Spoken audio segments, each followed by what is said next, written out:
Hi, it's Kathleen Freitag with Coldwell Banker. I just wanted to share with you some of the tips from our talk last week on downsizing and decluttering. Jane Lott from Silver Rain Estate Liquidation Services came and spoke to our group.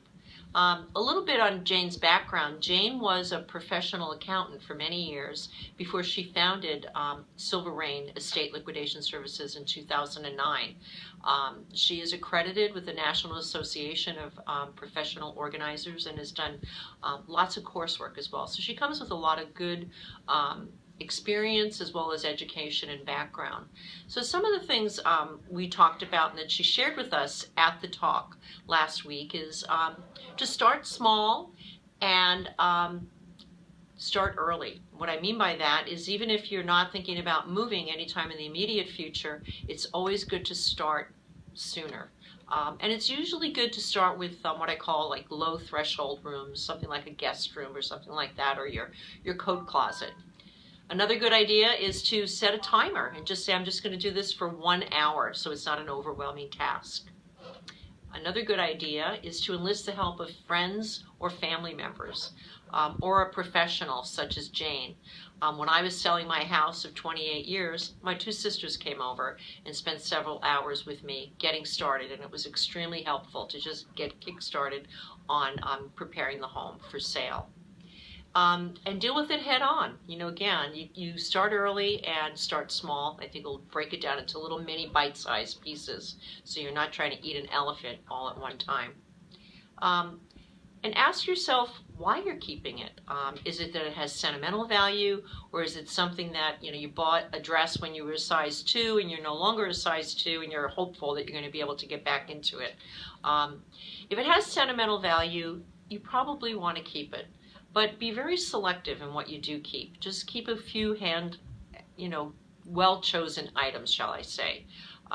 As far as artwork and photography, things like that you have around the house, most of it is for decorative purposes. Some artwork is valuable.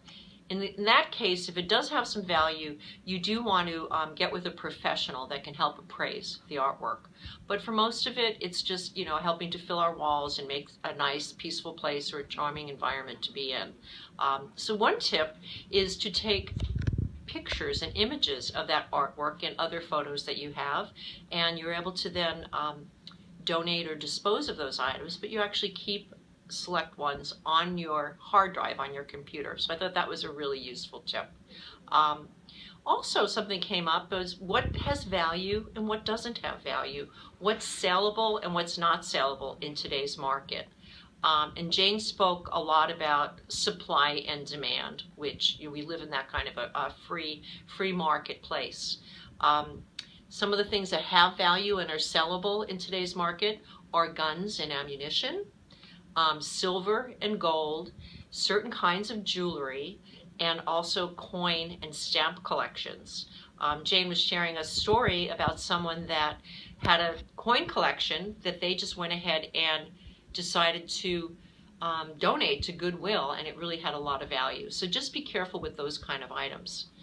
What does not have value are things like really heavy furniture, also china, and crystal, surprisingly, because most people nowadays, 30 and under, and also older people like myself, don't want to deal with dishes and glassware that you can't put in the dishwasher. So those are kind of things that you are going to be looking at donating or trying to repurpose. Speaking of repurpose, some ideas came up out of the talk that, people who are artists or have hobbies, maybe the seamstress, you have paints, brushes, buttons that you have no idea what you're going to do with all those buttons and odds and ends, that there are places in San Francisco and up in Petaluma that will take those items and they could be repurposed for artists to use in their craft. So I think that was a really good tip and something useful to know. And the places here that you can donate to, as you know, are Goodwill. We have Bloom in San Rafael, which I've been volunteering there for a couple of years, and they help people to transition to lives of self-sufficiency. So if you have some nice clothing can donate it there. So these are just some of the tidbits and ideas that came across in our talk last week. There was many more. The talk was about 30 minutes. And if you are interested in getting some more information or some of the handouts, just give me a call or email me. Happy to help you. Or if you just have a few questions at all, just feel free to give me a call. Also, my colleague Dave Boncristiani and I are doing these talks on an ongoing basis. They're very informal. We've been having them at Gear and Gellies. They're pretty fun. We usually get some light refreshments to have on hand. And we are open to ideas. So please share any of your thoughts, even if some of them you think are zany or crazy. Just let us know. I know one we did years ago was on gardening, and one of the gals that was at the talk last week mentioned that gardening one. So I'm thinking about doing that again this year. So please do reach out, share your ideas. Love to hear from you. And again, I thank you for taking the time to listen to this today. Kathleen Freitag, Coldwell Banker. Bye now.